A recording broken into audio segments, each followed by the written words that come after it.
করি তোমায় একটু ইকো কম করে দাও তো দাদা, ইকো কম করে দাও। প্রশ্ন করি তোমায় তার জবাব দাও আমায়, প্রশ্ন করি তোমায় তার জবাব দাও আমায়, না যদি দাও জবাব করব ফাইন তোমায়। আমি বলিনি, ওই ওরা বলে ফাইন করতে।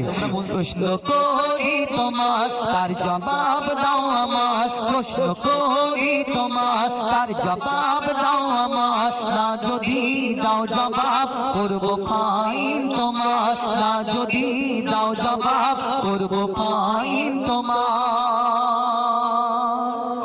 করবো প্রশ্ন? দেখি তুমি আমার সাথে 8 বছর আছো, 8 বছর তো আমার বুড়ো ছাত্র, তুমি সব থেকে পুরাতন মানে বুড়ো ছাত্র। এই বুড়ো ছাত্র তুমি কি শিখেছো? কেন এরপরে তো তুমি একা একা অনুষ্ঠান করে, আমি তোমাকে একটা কটা প্রশ্ন করি, দেখি তোমার যদি কতটুকু কি আছে, শুনি ঝুলিতে কি আছে দেখি। চলো ইনশাআল্লাহ। জানা যার রুকু আর সিজদা ওই কেন নাই? নামাজ পড়া জানো তো? নামাজ কেমন করে পড়ে? নামাজ পড়তে গেলে প্রথমে নিয়াত করতে হবে, রুকু সিজদা বৈঠক এগুলো করতে হবে, সালাম। আচ্ছা, রুকু সিজদা বৈঠক করে সালাম দিতে হবে। আচ্ছা, যদি নামাজ পড়তে গেলে ওই নিয়াত করে, আবার সূরা ফাতিহা পড়ে, কিরাত পড়ে, তারপরে রুকু করে, সিজদা করে, বৈঠক করে, তারপর সালাম করে, আচ্ছা ওইটা নামাজ, ওইটা নামাজ। আর জানাজার নামাজটা কি? নামাজ ওটাও নামাজ। আচ্ছা, যদি ওই নামাজে রুকু সিজদা করা হয়, তাহলে জানাজার নামাজে দাঁড়িয়ে আল্লাহু আকবার আল্লাহু আকবার বলে আমরা সালাম ফিরে নিই, তাহলে ওই নামাজে যদি রুকু সিজদা হয়, তাহলে জানাজার নামাজে রুকু সিজদা কেন হয় না? শোনো ভালো করে, জানাজার রুকু আর সিজদা ওই কেন নাই? জানাজার রুকু আর সিজদা ওই কেন নাই? উত্তর কেমন দাও তুমি দেখতে আজ আমি চাই। জানাজার রুকু আর সিজদা ওই কেন নাই? উত্তর কেমন দাও তুমি দেখতে আজ আমি চাই। উত্তর যদি না পারো বুঝবো তুমি বেকার, উত্তর যদি না পারো বুঝবো তুমি বেকার, না যদি দাও জবাব করব ফাইন তোমার, না যদি দাও জবাব করব ফাইন তোমার। উস্তাদ তুমি বললে যে এমনি নামাজের মধ্যে ফরজ নামাজ বলো, সুন্নাত, ওয়াজিব, চাই নামাজ বলো, নামাজের মধ্যে রুকু সিজদা দেখি আমা বললে হবে না, চলো শুনে বল। শুনে বলবো, উত্তরটা শোনো ভালো করে, মন দিয়ে শোনো।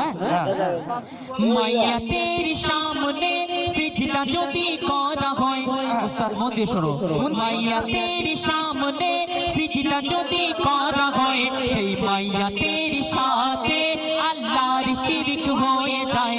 মন দিয়ে শুনছো তো, বুঝতে পারছো? মাইয়াতের সামনে সিজদা যদি করা হয়, সেই মাইয়াতের সাথে খোদার শিরক হয়ে যায়।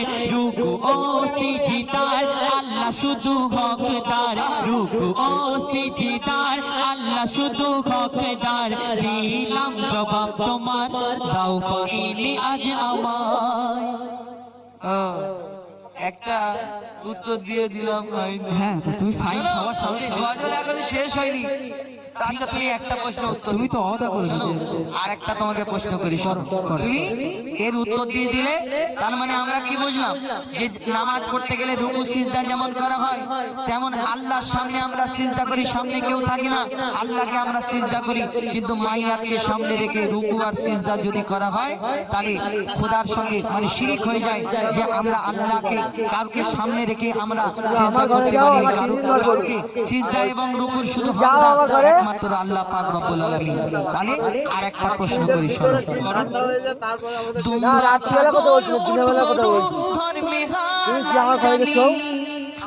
আমার বাড়ি আর মা বাবা উট গরু মাদের ঘর ফেলেতে আমার ঘর হইছে, এই শুয়োর কেন? তিনির ঘর। শোনো শোনো ভালো করে। তোমরা ছাগল উট গরু ধর্মে হালাল জানি, তোমরা ছাগল উট গরু ধর্মে হালাল জানি, শুকর কেন হয় হারাম তার জবাব দাও তুমি। তোমরা ছাগল উট গরু ধর্মে হালাল জানি শুকর কেন হয় হারাম তার জবাব দাও তুমি সময় দিলাম 2 মিনিট তার বেশি আর তো নয় সময় দিলাম 2 মিনিট তার বেশি নয় তো আর না যদি দাও জবাব করব ফাইন তোমার প্রশ্ন করলে তো একটু কড়া হয়ে গেল যেন তো পারা করবো না শুধু সহজ প্রশ্ন করবো এই বাউল আমি পারবো তো একবার তকবীর দাও তো নারী তাকবীর হ্যাঁ বলে পারবো না আচ্ছা আমার দিকে ঝরে যাবে তুমি ওই গলা দিয়ে আমার জোরে করে নারী তাকবীর দেখেছো একবার দাও তো নারী তাকবীর ব্যাস দেখেছো আসতে হয়ে গেছে শোনো উত্তরটা তাহলে শোনো তুমি বললে দুম্বা ছাগল উট গরু এগুলো ধর্মে হালাল কিন্তু ওই শুকর কেন হারাম হ্যাঁ মন দিয়ে শোনো উত্তর আমি কি বলছি শোনো বলো শুকর হলো প্রাণঘাতী সব রোগের ভান্ডার ওস্তাদ ভালো করে মন দিয়ে শোনো শুকর কেন হারাম করা হয়েছে রাসূল পাক সাল্লাল্লাহু আলাইহি সাল্লাম বলেছে যে জিনিস খেলে আমার উম্মতের কষ্ট হবে শরীরের ক্ষতি হবে সেটা উম্মতে মুহাম্মাদের জন্য হারাম করা হয়েছে অতি মূল্যবান কথা শোনো ভালো করে শোনো বলো শুকর বলো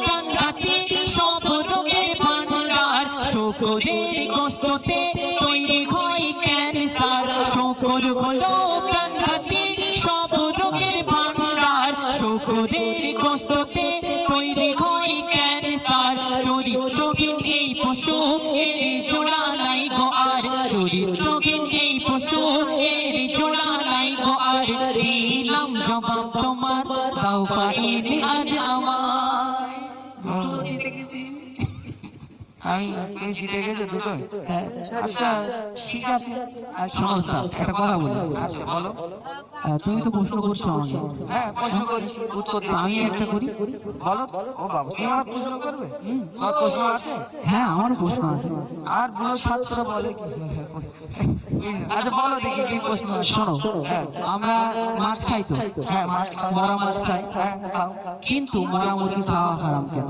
মরা মুরগি খাওয়া হারাম কেন বলুন তো, সুরে বলা আচ্ছা চলো শুনে বলছি ভালো করে সুরে বলা আমাও করলে হবে না শোনো ওস্তাদ তোমার এখানে প্রেস্টিজের ব্যাপার আছে আচ্ছা ঠিক আছে ঠিক হয়ে যায় এতগুলো মানুষের সামনে শোনো তুমি আমার ছাত্র আমি ওসব ভয় করি না। বলো। চলো শোনো মরা মাছ ইসলামে খাওয়া যে নয় হারাম ভালো করে শোনো মরা মাছ ইসলামে খাওয়া যে নয় হারাম কিন্তু মরা মুরগি ওই খাওয়া কেন হারাম মরা মাছ ইসলামে খাওয়া যে নয় হারাম কিন্তু মরা মুরগি ওই খাওয়া কেন হারাম আশা রাখি এর জবাব দেবে সঠিক আমার আশা রাখি এর জবাব দেবে সঠিক আমার না যদি দাও জবাব করব ফাইন আমাকে আবার ফাইন করবে নাকি শোনো তুমি বললে মরা মাছ খাওয়া হালাল হ্যাঁ কিন্তু মরা মুরগি কেন হারাম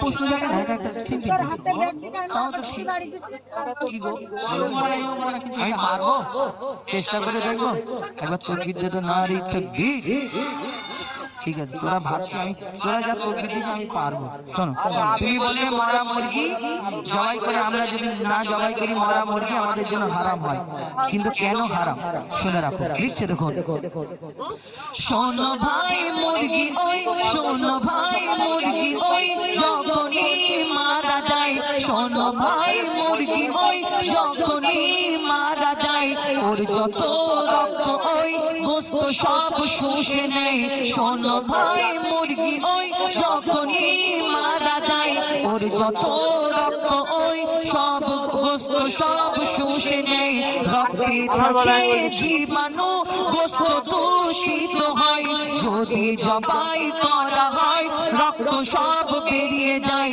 রক্ত পান হয় হারাম রক্ত পান হয় হারাম এই যে হুকুম খোদার রক্ত পান হয় হারাম এই যে হুকুম খোদার দিলাম জবাব ভাই তোমায় দিলাম জবাব আদার তোমায় দাও ফাইন এবার আমার শোনো তোমার থেকে কঠিন প্রশ্নের উত্তর আমি দিয়েছি, তোমাকে যদি 50 টাকা দিতে হয় তোমাকে আর আমাকে 100 টাকা দিতে হবে। তবু আমি জিতে আছি। শোনো আমার কথা শোনো, বলো। যেই আমি বোঝাতে পারলাম কিনা, হ্যাঁ, একদম। বাবিকে একটু বুঝিয়ে দিই। বলো। যে আমরা মুরগি দেখবেন যখন কোনো হোটেলে যাই, আমাদের এই হিন্দু ভাইদের দোকান যদি হয় বলে হালাল করা, এরকম হালাল করা মানে কি এরকম জবাই করা, আর হারাম মানে কি ওই মটকানো, অনেক সময় মটকে ছেড়ে ফেলে দেয়, মরে যায়, তারপরে খাল পোষ হয়।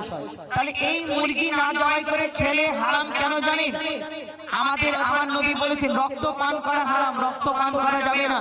আর এই মুরগিটা যখন মারা যায়, এর যে রক্তটা আমরা ওই জানি না, হয়তো এই রক্তটা চারিদিকে ওর যে গোশ আছে সারা শরীরে ওই রক্তটা শুষে নেয়, আর সেই মুরগিটা যখন খালপোষ করে খায় সেই গোশের ভিতরে এই রক্তটা চলে যায়, তাহলে আমাদের রক্ত খাওয়া সমান হয়ে যায়। তাহলে আমরা যখন ওই বিসমিল্লাহ আল্লাহু আকবার বলে দোয়া করে যখন ওই মুরগিটা জবাই করি হালাল পদ্ধতিতে, এই রক্তটা যে বেরিয়ে যায় তখন আমাদের জন্য এই মুরগিটা হালাল হয়। আর যদি রক্তটা না বেরোয়, রক্তটাই যখন গোশে পুরো শুষে নেয়, তখন সেই মুরগিটা আমাদের জন্য খাওয়া হারাম হয়ে যায়। নাকি বোঝাতে পারলাম? একদম। এবার খুশি? একদম খুশি। শেষ নয়, আমি এখনো তো পাবো তো। পাবে মানে হ্যাঁ, এখনো পাবো। আর একটা প্রশ্ন করবো। কি জানা বলো দেখি। আচ্ছা করো, দেখি। এটা কি সহজ মতো? তাই সহজ প্রশ্ন? না না, আচ্ছা ঠিক আছে। যাই, শোনো, আর একটা প্রশ্ন করি। আচ্ছা। এই প্রশ্নটা আমি মনে হয় তুমি পারবে না, তো ভালো করে শোনো। কোরআনের কোন সূরায় বলো বিসমিল্লাহ নাই? কোরআন থেকে প্রশ্ন, হ্যাঁ, একটু মন দিয়ে শুনবে। কোরআনের কোন সূরায় বলো বিসমিল্লাহ নাই? কেমন তুমি বাহাদুর, তার প্রমাণ দেখতে চাই। আমি তোমাকে বলেছি আমি বাহাদুর? তা না, আমি হয়ে যায় আমার নাম বাহাদুর না। বাহাদুর না, বাহাদুর মানে আমি বাহাদুর। বাহাদুর মানে মহান। হ্যাঁ, তুমি বুড়ো ক্রিটিক্যাল লোক, বুঝতে পেরেছি। নাও বলো। শোনো, কোরআনের কোন সূরায় বলো বিসমিল্লাহ নাই? কেমন তুমি বাহাদুর, তার প্রমাণ দেখতে চাই। মনে হয় এর জবাব নাই কাছে গো তোমার, মনে হয় এর জবাব নাই কাছে গো তোমার। না যদি দাও জবাব করবো ফাইন তোমার। বুঝো কি গো, একটু বলে দাও। বুঝে হাসো, বলো না। হ্যাঁ, এই বলে দিয়েছে, শোনো, হুজুর বলে দিয়েছে, আমি এবারে পেরিয়ে যাবো। শোনো, বলো। তাহলে মন দিয়ে শুনে নাও ছোট ভাই, তাহলে মন দিয়ে শুনে নাও ছোট ভাই। কোরআনের সূরা তওবাতে বিসমিল্লাহ দেখো নাই, শোনো। তাহলে মন দিয়ে শুনে নাও ছোট ভাই, কোরআনের সূরা তওবাতে বিসমিল্লাহ নাই। এবার তুমি হার স্বীকার করো সামনে সবার, এবার তুমি হার স্বীকার করো সামনে সবার।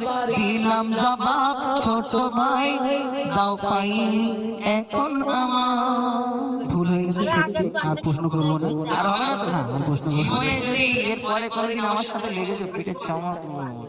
ঠিক আছে, যাই হোক, এই গজল থেকে আপনাদের কিছু শিক্ষা, এর থেকে কিছু বুঝতে পারলেন, আশা করি বোঝাতে পারলাম। প্রশ্ন উত্তরের গজল, কিন্তু এই প্রশ্ন উত্তরের মধ্যে অনেক লজিক রয়েছে। কিন্তু কেন আমরা অনেক সময় বলি হারাম, কিন্তু হারামটা কেন, এই বিষয়টা আমরা চাই আপনাদের সঙ্গে তুলে ধরা। এবং যত ইউটিউবার ভাই আছে আমি রিকোয়েস্ট করবো, এই গজলটা যারা ছাড়বেন, আমি এই গজলটা বলছি, এই কথাটা এই যে শেষে আমি যেটা বলছি, এই গজলটা যিনি লিখেছেন কবি বনি আমিন সাহেব, এনার নামটা উল্লেখ করবেন। এই কথাটা মিডিলে হয় যখন হোক উল্লেখ করবেন। এই গজল যিনি লিখেছেন কবি বনি আমিন সাহেব। এরপরে যদি বাড়াতে যায় অনেক লম্বা হয়ে যাবে কবির নাম। তো এই নামটা কেন, তাহলে কবি সাহেব হয়তো আমাদের খারাপ ভাববে, তাই না?